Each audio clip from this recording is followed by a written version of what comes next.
తెనాలిలోని Burripalem road గల Vivekananda central public స్కూల్లో విద్యార్థినులకు హెచ్విపి vaccine పై doctor D Sharada అవగాహన కార్యక్రమాన్ని నిర్వహించారు.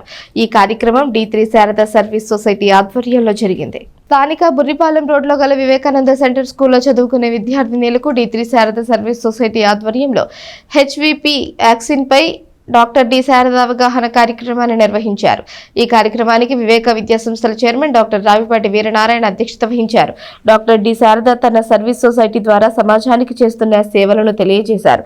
ఒక డాక్టర్ గా వైద్యశాలలో వైద్య సేవలు చికిత్సలు చేస్తూనే మరొక వైపు సమాజం కోసం ఎన్నో కార్యక్రమాలు చేస్తున్నారని వీరనారాయణ పేర్కొన్నారు.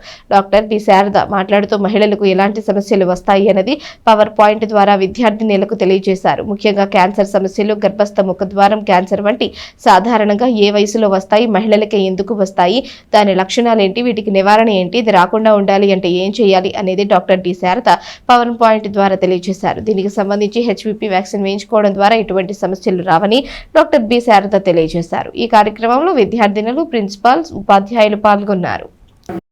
వారు ఏదన్నా వివాహాలు కానీ అలా జరిగినప్పుడు కూడా వాళ్ళు బయటకు వచ్చేవాళ్ళు కాదు. అలా చాలా మంది వేల మంది ఆ మసూచితోటి చనిపోవటం కానీ, లేకపోతే సమాజం నుంచి ఐసోలేట్ అవ్వబడి ఉన్నవారు, వారికి తెలియదు కదా, మరి మాకెవరికి వస్తుందో తెలియకుండా వారి దేవి ప్రమేయం లేకుండా వచ్చిన జబ్బుకి వారు విక్టిమైజ్ అయిపోయి సమాజం నుంచి వెలివేయబడ్డారు. ఎంత బాధ చూసారా?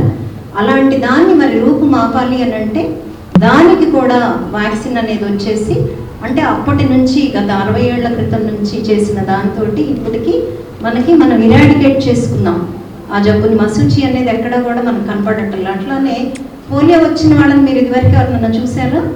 కాలు ఇలా లాక్కుండా వెళ్ళేవాళ్ళు కదా. మా అప్పుడు చాలా మందికి పోలియో వచ్చేది, భయం వేసేది ఎవరికి వస్తుందో అని. నా క్లాస్మేట్స్లో కూడా ఇద్దరికి వచ్చింది చిన్నప్పుడు. కానీ లక్కీలీ వాళ్ళకి మెడిసిన్ సీట్ కూడా నాకంటే ముందే మెడిసిన్ సీట్ వచ్చి పెద్ద డాక్టర్స్ అయ్యారు, న్యూరో ఫిజిషియన్స్ అయ్యారు, ఒకరు కార్డియాలజిస్ట్ అయ్యారు.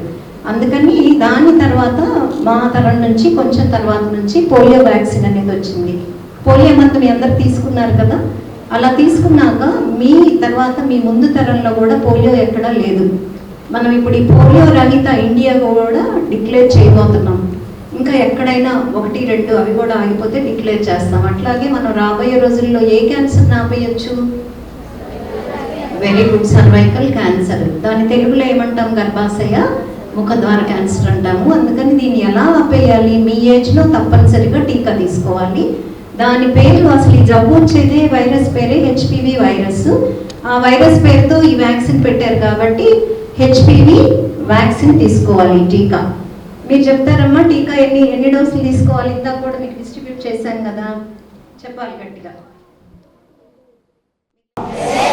సపోర్ట్ చేయాలా వద్దా? మనం తిరిగి చేయాలా వద్దా? మనం ఈ కార్యక్రమం ముందు సాగించాలా వద్దా? మనం try our level best to take this movement forward. ఇది ఒక రెవల్యూషనరీ మూవ్మెంట్.